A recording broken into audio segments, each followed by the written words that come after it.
મહત્વના સમાચાર પ્રાપ્ત થઈ રહ્યા છે। અનુદાનિત આશ્રમ શાળાને લઈ સરકારે મહત્વનો નિર્ણય કર્યો છે। રાજ્યની અનુદાનિત આશ્રમ શાળાઓ હવે શિક્ષણ વિભાગ હસ્તક। આશ્રમ શાળાઓની શૈક્ષણિક કામગીરી હવે શિક્ષણ વિભાગ સંભાળશે। તો આશ્રમ શાળાઓની શૈક્ષણિક કામગીરી હવે શિક્ષણ વિભાગ સંભાળશે। આ મહત્વનો નિર્ણય સરકારે લીધો છે।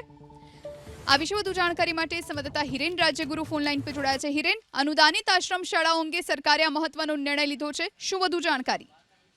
રાજ્યના અનુસૂચિત જાતિ, અનુસૂચિત જનજાતિ અને અન્ય પછાત વર્ગના બાળકોને શિક્ષણ અને રહેવાની તેમજ ભોજનની વ્યવસ્થા એક જ સ્થળે થાય એ માટે થઈ અને આશ્રમ શાળા રાજ્યની અંદર ચલાવવામાં આવે છે। આ આશ્રમ શાળાનું સંચાલન હવેથી શિક્ષણ વિભાગ કરશે। એમાં પણ બે પ્રકારની જોગવાઈ રાજ્ય સરકાર દ્વારા પરિપત્રમાં કરી દેવામાં આવી છે કે આશ્રમ શાળા જે અનુદાનિત છે અને એની અંદર જે શૈક્ષણિક પ્રવૃત્તિ ચાલે છે એ તમામ કામગીરી શિક્ષણ વિભાગ હસ્તક રહેશે। જ્યારે ત્યાં રહેતા બાળકોના જમવાની અને રહેવાની જે વ્યવસ્થા છે એ વ્યવસ્થા સામાજિક ન્યાય અને અધિકારીતા વિભાગની રહેશે। મહત્વપૂર્ણ બાબત કે હાઈકોર્ટની અંદર એક પિટિશન થઈ હતી, ત્યારબાદ સરકાર દ્વારા એક હાઈ લેવલ કમિટી રચવામાં આવી હતી અને એ કમિટીએ જે પ્રમાણેની ભલામણ કરી છે અને એ ભલામણના અનુસંધાને હાઈકોર્ટની અંદર જે સોગંદનામું રજૂ કરવામાં આવ્યું છે એ સોગંદનામા મુજબ આજે પરિપત્ર કરી અને શૈક્ષણિક